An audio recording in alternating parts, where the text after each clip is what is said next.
When you're on a spiritual path, some chakras remain closed. It was fine to see with my fourth eye.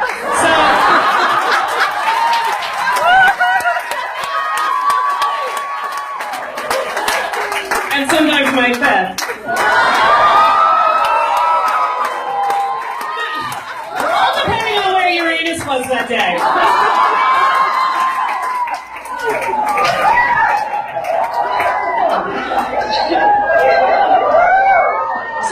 I started going on dates again, and what's interesting, again, when you're in the spiritual community, when you're a light worker, when you're a coach, I'm going on these dates, and you know, I'm looking for a partner here, I'm looking for a boyfriend, I'm looking for, you know, some activation, and what I was finding was I was getting into coaching mode with them, right?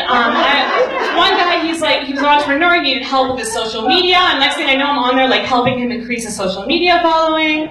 There was another guy who was like going through a job interview, I helped him with his cover letter, and I'm like, what's going on here? I'm doing all this like work here for like a beer, right? I should be invoicing these people.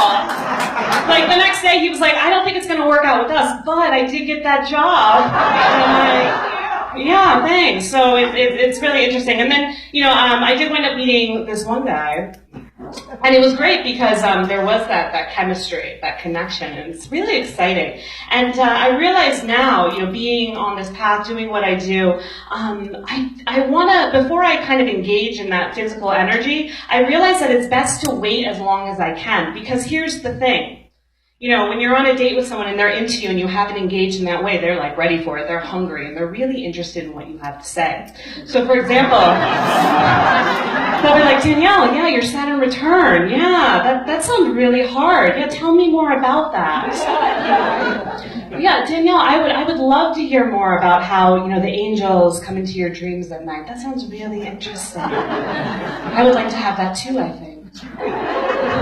Oh, you want a crystal? Yeah, let's go to the crystal shop. I'll buy you a crystal. Yeah. If you have your eye on like a really sweet citrine or something like that, hold out as long as you can.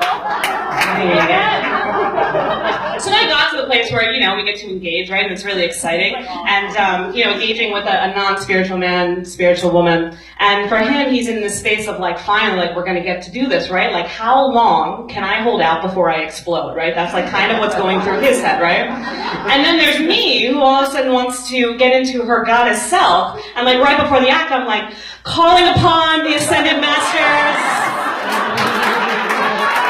bringing in my angels, creating a sacred container of love and light. And then he's just like, don't explode, don't explode, don't explode, yeah. No clue. And I'm like, chakras, activate. And then he explodes and the whole moment's over.